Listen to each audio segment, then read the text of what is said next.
बिस्मिल्लाहिर्रहमानिर्रहीम। अस्सलाम वालेकुम। ਤਿੰਨਾਂ ਬੰਦਿਆਂ ਦੀ ਮੁਆਸ਼ਰੇ ਦੇ ਵਿੱਚ ਕੋਈ ਇੱਜ਼ਤ ਨਹੀਂ ਹੁੰਦੀ। ਉਹਨਾਂ ਦੀ ਨਾ ਘਰ ਦੇ ਵਿੱਚ ਇੱਜ਼ਤ ਹੁੰਦੀ ਏ, ਨਾ ਬਾਹਰ ਦੋਸਤਾਂ ਦੇ ਵਿੱਚ ਇੱਜ਼ਤ ਹੁੰਦੀ ਏ, ਨਾ ਕਿਸੇ ਮਹਿਫਲ 'ਚ ਇੱਜ਼ਤ ਹੁੰਦੀ ਏ। ਉਹਨਾਂ ਵਿੱਚੋਂ ਸਾਰਿਆਂ ਤੋਂ ਪਹਿਲਾ ਬੰਦਾ ਜਿਹੜਾ ਹੈ ਉਹ ਏ ਜਿਹੜਾ ਬੁਲੰਦ ਆਵਾਜ਼ ਨਾਲ ਗੁਫ਼ਤਗੂ ਕਰਦਾ ਹੈ, ਚੀਖ ਚੀਖ ਕੇ ਗੱਲਾਂ ਕਰਦਾ ਹੈ ਤੇ ਕਿਸੇ ਦੀ ਸੁਣਦਾ ਨਹੀਂ ਤੇ ਆਪਣੀ ਗੱਲ ਹੀ ਕੀਤੀ ਜਾਂਦਾ ਹੈ।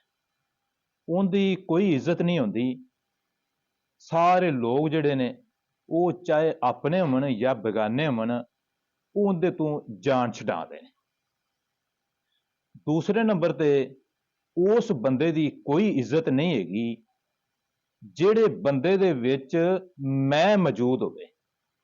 ਉਹ ਜਦੋਂ ਗੱਲ ਕਰਦਾ ਹੈ ਤੇ ਆਪਣੀ ਤਾਰੀਫ ਕੀਤੀ ਜਾਂਦਾ ਹੈ।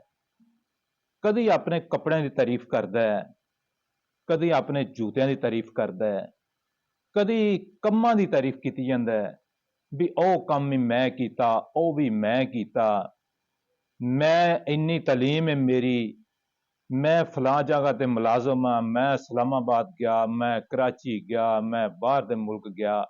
ਜਦੋਂ ਵੀ ਉਹਨੇ ਗੱਲ ਕਰਨੀ ਹੈ ਆਪਣੀ ਗੱਲ ਕਰਦਾ ਹੈ ਤੇ ਉਹਦੇ ਵਿੱਚ ਮੈਂ ਮੌਜੂਦ ਹੁੰਦੀ ਏ।